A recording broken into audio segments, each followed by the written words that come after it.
আসসালামু আলাইকুম। প্রিয় দর্শক, জাতীয় পার্টি নিয়ে গত দুদিন ধরে সংবাদপত্রে নিউজ হচ্ছে, আলোচনা হচ্ছে। হাসিনা সরকারের পতনের পর জাতীয় পার্টির খবর আপনারা কেউ রাখতেন? এই পার্টিটা আদৌ এক্সিস্ট করে কিনা, এর কোনো কর্মকাণ্ড আছে কিনা, অথবা এই পার্টিটির জাতীয় পর্যায়ে সাধারণ মানুষের মধ্যে বিন্দুমাত্র প্রভাব বিস্তার করে কিনা, এটা নিয়ে আপনাদের কারো কোনো মাথা ব্যথা ছিল না। একটা প্রায় মৃতপ্রায় পার্টিকে আবার আলোচনায় নিয়ে আসা হয়েছে। আমি বিষয়টিকে এভাবে দেখি, জাতীয় পার্টির কার্যালয়ে আগুন ধরিয়ে দেওয়া হয়েছে, ভাঙচুর করা হয়েছে, অনেক কিছু করা হয়েছে। কে করেছে? যারা করেছে, মানে যে ব্যানারে করা হয়েছে, যে বৈষম্যমূলক ছাত্র জনতা আন্দোলন কি এরকম নানা রকম নাম টাম নিয়ে এসে বৃহস্পতিবার দিন সন্ধ্যায় এই ভবনে আগুন ধরিয়ে দেওয়া, প্রথমে ভাঙচুর করা হয়েছে, পরে আগুন ধরিয়ে দেওয়া হয়েছে। এবং তারপরে আবার দু ধরনের কথাও বলা হয়েছে, যে না, প্রথমে নাকি জাতীয় পার্টির লোকজন হতে এসে তাদের মধ্যে আক্রমণ করেছে, তারপর তারা পাল্টা আক্রমণ করেছে, এটসেট্রা এটসেট্রা। এই ব্যাপারে এটা কি বৈষম্যমূলক ছাত্র আন্দোলনের কোনো কর্মসূচি ছিল? বৈষম্যমূলক ছাত্র আন্দোলনের যিনি মুখপাত্র আছেন উমামা ফাতেমা, তিনি অস্বীকার করেছেন। তিনি বলেছেন যে না, এটা আমাদের কোনো কর্মসূচির মধ্যে এটা ছিল না। আবার বৈষম্যবিরোধী ছাত্র আন্দোলনের আরেক নেতা হাসনাত আব্দুল্লাহ, উনি ওনার ফেসবুকে নাকি লিখেছিলেন যে ওখানে আমাদের ছেলেদেরকে মারা হচ্ছে, তাদেরকে আমরা ছাড়বো না, জাতীয় বেঈমানকে উচ্ছেদ করবো, এটসেট্রা এটসেট্রা, নানা কথাবার্তা লেখা হয়েছে। তাহলে একটা মানুষের মধ্যে কিন্তু একটা ধারণার জন্ম নিতেই পারে যে এটা কারা করেছে।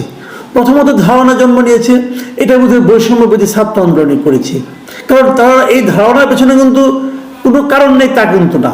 কারণগুলি কোথায়? যখন নাকি এই অন্তর্বর্তীকালীন সরকার বিভিন্ন রাজনৈতিক দলের সঙ্গে আলোচনায় বসছিল, বিভিন্ন দেশে কিভাবে কি করা যায়, তাদের কি করণীয় এটসেট্রা বিষয় নিয়ে যখন আলোচনা করছিল, তখন জাতীয় পার্টির সঙ্গে আলোচনা করা যাবে না এই মর্মে এই বৈষম্যবিরোধী ছাত্র আন্দোলনে কিন্তু হুঙ্কার ছেড়েছিল, এবং তাদের সেই হুঙ্কারের কাজ হয়েছিল। ওটাকে হুঙ্কারি বলেন আর আবদারি বলেন, তাদের সেই হুঙ্কারের কাজ হয়েছিল। মানে জাতীয় পার্টিকে আলোচনায় ডাকা হয়নি। জাতীয় পার্টির বিরুদ্ধে অভিযোগটা কি? অভিযোগটা হলো যে স্বৈরাচারী সরকারের বিরুদ্ধে আন্দোলন করে তাদেরকে নামানো হয়েছে, সেই স্বৈরাচারের দোসর ছিল এই পার্টিটা। এই অভিযোগ সত্য কি মিথ্যা এটা কিন্তু প্রমাণ করার জন্য কোনো বিতর্কের প্রয়োজন পড়ে না, সবাই জানে এই অভিযোগ সত্য। আমি যদি আওয়ামী লীগকে বাংলাদেশের গণতন্ত্রের লুণ্ঠনকারী হিসাবে অভিহিত করি, আমি যদি বলি আওয়ামী লীগ বাংলাদেশের গণতন্ত্রকে ধ্বংস করে দিয়েছে, তাহলে আমাকে পাশাপাশি জাতীয় পার্টির নামটা উচ্চারণ করতে হবে যে তাদের এই অপকর্মে প্রধান সহায়তাকারী ছিল এই জাতীয় পার্টি। কাজে জাতীয় পার্টির প্রতি কোনো ধরনের সিম্প্যাথি প্রকাশ করার কোনো সুযোগ অন্ততপক্ষে আমি দেখি না। আমি এই পার্টিটাকে অপছন্দ করি, করতেই পারি। আমার সব পার্টি পছন্দ হবে তা তো না, আপনারা হবে না, সবারই নির্দিষ্ট পছন্দের পার্টি আছে, বাট আমি জাতীয় পার্টিকে অপছন্দ করি, এটা আমি বলছি। কারণ আমি মনে করি এখানে গণতন্ত্রের লেশ মাত্র নেই। এটা ছিল আসলে এরশাদের প্রপার্টি। এরশাদের মৃত্যুর পর তার ছোট ভাই উত্তরাধিকার সূত্রে এই প্রপার্টি মালিক হয়েছে। জাতীয় পার্টির এটা একটা যে তাদের বৈশিষ্ট্য এবং তাদেরকে নিয়ে আমার যে অভিমত সেটা আমি বললাম। কিন্তু প্রশ্ন হচ্ছে, যে পার্টিটাকে আমি অপছন্দ করি সেই পার্টির অফিসকে পুড়িয়ে দেওয়ার কোনো অধিকার কি আমার আছে? আমাদের প্রশ্নের জবাব হচ্ছে না, নেই। আমি একজন লোককে অপছন্দ করতেই পারি, যাকে আমি অপছন্দ করি তার আমি সমালোচনা করব, বড় জোর তার সঙ্গে মেশবো না, অথবা সে যখন আমার সমর্থন চাইবে তাকে আমি সমর্থন করব না, তাকে আমি ভোট দেব না, এই পর্যন্ত ঠিক আছে। কিন্তু আমি কি তাকে ধরে মারতে পারি? পারি না। আমি কি তার অফিস পুড়িয়ে দিতে পারি? তাও পারি না। কারণ যদি তাকে মারি, যদি তার গলা টিপে ধরি, যদি তাকে কথা বলতে না দেই, যদি তার অফিস পুড়িয়ে দেই, আমার এই আচরণটাকে যে কেউ যে কোনো বিচারে ফ্যাসিবাদী আচরণ হিসেবে চিহ্নিত করতে পারে। কেবল ফ্যাসিবাদী নয়, এটা বাংলাদেশের প্রেক্ষিতে নয়, সারা দুনিয়ার প্রেক্ষিতে এটি একটি বেআইনি কাজ হিসাবে বিবেচিত হবে। তো সেই বেআইনি কাজটা এই ছাত্র নামধারী লোকগুলো যারা যেহেতু এদেরকে উমামা ফাতেমা তাদের কর্মসূচি হিসেবে স্বীকার করছে না, কাজে আমি ধরে নিচ্ছি এরা সেই বৈষম্যবিরোধী ছাত্র নয়। তাহলে এরা কারা? এরা ওই ব্যানারটাকে ব্যবহার করেছে মাত্র তাদের অপকর্ম করার জন্য, তো তার দুর্বৃত্ত। এখন প্রশ্ন হচ্ছে, এই দুর্বৃত্তদের এই অপকর্ম থামানোর জন্য সরকার কেন কোনো ভূমিকা নিল না? যেখানে ঘটনাটা ঘটেছে সেখান থেকে তো সরকারের যে কোনো পুলিশের অফিস খুব একটু দূর নয়, 5 মিনিট আসা যেত। কেউ সেটা অংশ নিল না কেন? কেউ সেটাকে প্রতিরোধ করার জন্য ব্যবস্থা নিল না কেন?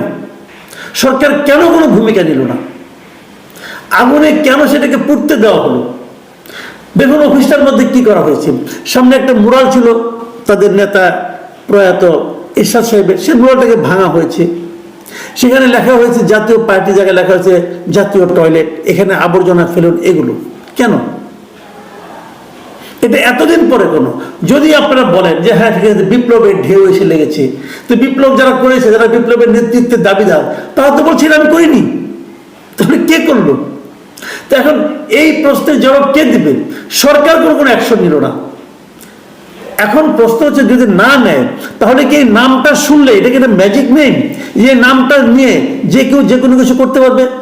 কয়েকদিন আগে দেখলাম মোহাম্মদপুরে নাকি কোনো এক বাড়িতে ডাকাতি হয়েছে, এবং সেখানে ডাকাত যে বলেছে তারা বৈষম্যবিরোধী ছাত্র আন্দোলনের সদস্য। বৈষম্যবিরোধী ছাত্র আন্দোলনের সদস্য অথবা নেতা, সমন্বয়ক, এগুলো বলে অপকর্ম হচ্ছে কেন? হচ্ছে এই কারণে যে তারা জানে এই নামটা উচ্চারণ করলে তাদের বিরুদ্ধে কেউ কোনো অ্যাকশন নেবে না। আমার প্রশ্ন হলো, কেন নেবে না? নেওয়া কি উচিত নয়? আপনি যে লোকই হন না কেন, আপনি যদি কোনো অন্যায় করেন, অন্যায় তো অন্যায়, সেটা বৈষম্যবিরোধী ছাত্র আন্দোলনের সমন্বয়কই হোক আর একজন সাধারণ রিক্সাওয়ালাই হোক, অন্যায় তো অন্যায়। নাকি অন্যায় লোক দেখে কথা বলে, ওরা করলে অন্যায় না আমরা করলে অন্যায়, এটা তো হতে পারে না। এটা তো কোনো রাষ্ট্রের সুস্থ কোনো বিষয় হতে পারে না। এটা কেন হবে? এটা আগেও হয়েছে। আগের আমরা ছাত্রলীগ করলে 7 খুন মাপ, আওয়ামী লীগের নেতারা করলে 7 খুন মাপ, কেউ কিছু বলতো না, এখনো কেউ কিছু বলে না। তাহলে পার্থক্যটা কি হলো? আমরা কাদের তাড়িয়ে কাদের আনলাম? এই প্রশ্নটা কিন্তু থেকে যাবে।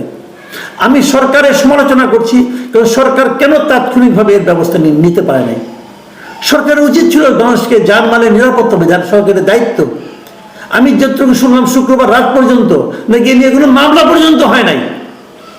হায় রে দেশ, আমরা এই দেশ চেয়েছিলাম। আমি আরেকটা কথা বলে শেষ করব।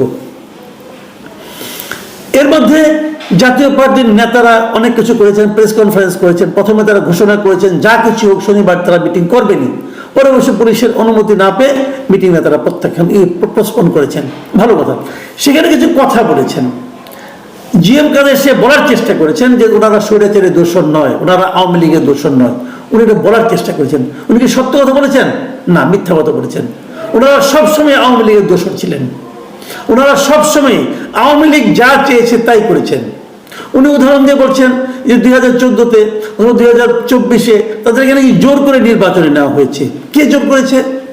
আওয়ামী লীগ করেছে। ঠিক আছে, মানলাম। তাহলে আওয়ামী লীগকে বিএনপির উপর জোর করেনি, অন্য কোনো পলিটিক্যাল পার্টির উপর জোর করেনি, বামপন্থী দলগুলোর উপর জোর করেনি। কই, তারা তো কেউ যায় নাই। তারা আওয়ামী লীগের সেই জোরকে ঠেকাতে পারলো, আপনি পারলেন না কেন? এইটাই তো আপনার ব্যর্থতা। এখন আপনি অজুহাত দিচ্ছেন। আপনি তো আনন্দে নাচতে নাচতে গেছেন, যাই নিয়ে ক্ষমতা শেয়ার চাইছেন। এখন আপনি অজুহাত দিচ্ছেন যে না আপনারা সেটা করেননি। এটা হয় না ভাই। আবার আপনি বলেছেন যে এইবারও নাকি নির্বাচনে আপনি যেতে চান নাই, আপনাদের ব্ল্যাকমেল করে নেওয়া হয়েছিল। ব্ল্যাকমেল আপনার করলো, ব্ল্যাকমেল বিএনপি করতো, বিএনপি কিন্তু ব্ল্যাকমেল করতে পারে নাই, আপনাকে কেন করতে পারলো? তার মানে আপনারা ব্ল্যাকমেলটাকে অজুহাত হিসেবে নিচ্ছেন যে আমরা যাব, কিন্তু যে এই সমস্ত কাহিনী বলবো, এই সমস্ত গাল গল্প করবো।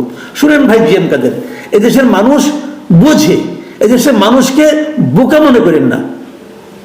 জিএম কাদের উচিত ছিল, তার দলের উচিত ছিল রেজুলেশন পাস করা। তারা আওয়ামী লীগের সহযোগী ছিল এবং এই জন্য তাদের উচিত জনগণের কাছে ক্ষমা প্রার্থনা করা। ওনারা ওদের জনগণের কাছে ক্ষমা প্রার্থনা করতেন যে আমরা এটা করেছি, আমরা সে দৃঢ়তা দেখাতে পারিনি, আমরা ভুল করেছি, অতএব আমাদের এই ভুলের জন্য আপনারা আমাদেরকে ক্ষমা করে দেন। এই দেশের মানুষ আপনাদেরকে ক্ষমা করে দিত। অজুহাত দেবেন না প্লিজ, অজুহাত দিয়ে নিজেদেরকে মহান বানানোর চেষ্টা করবেন না। আমাদের রাজনৈতিক দলগুলোর মধ্যে সবচেয়ে বড় সমস্যা হলো তারা নিজেদের ভুলগুলিকে স্বীকার করতে চায় না। ভুল স্বীকার করতে হবে, ভুল মানুষেরই হয়। আপনি ফেরেশতা নন যে আপনার কোনো ভুল হবে না, ভুল হতেই পারে। ভুল স্বীকার করুন, জনগণের কাছে ক্ষমা চান, জনগণ আপনাদের ক্ষমা করে দিলে দিতেও পারে, নাও দিতে পারে, আমি জানি না। যদি ক্ষমার অযোগ্য ভুল করে থাকেন, ক্ষমা পাবেন না, তখন অন্য চিন্তা করতে হবে, কিন্তু আপনাদের ক্ষমা চাইতে হবে। এই যে ব্ল্যাকমেল করে নিয়ে গেছিল, প্রতারণা করে নিয়ে গেছিল, জোর করে নিয়ে গেছিল, এই সমস্ত তাইরে নাই রে কাহিনী বলে লাভ নাই রে ভাই। আর সরকারকে বলবো যে আপনারা উদাহরণ তৈরি করলেন খারাপ, জাতীয় পার্টির মাধ্যমে যে উদাহরণটা তৈরি হলো সেটা খারাপ উদাহরণ হলো। আর বটম লাইন হলো, যারা এই কাজটা করেছে তারা আসলে প্রকারান্তরে জাতীয় পার্টির উপকারী করে দিয়েছে। যে পার্টির কথা লোকজন ভুলে গিয়েছিল সেই পার্টির নাম তারা সারা দেশে ছড়িয়ে দিয়েছে। গত দুদিন ধরে পত্রিকার শিরোনাম হচ্ছে জাতীয় পার্টি। কি হিসাবে? তাদেরকে নির্যাতন করা হচ্ছে, তাদের উপর আগুন দেওয়া হচ্ছে। এগুলো করে তারা কিন্তু এক ধরনের সিম্পেথি পেয়ে যাবে। প্রিয় দর্শক, এখন এ পর্যন্তই।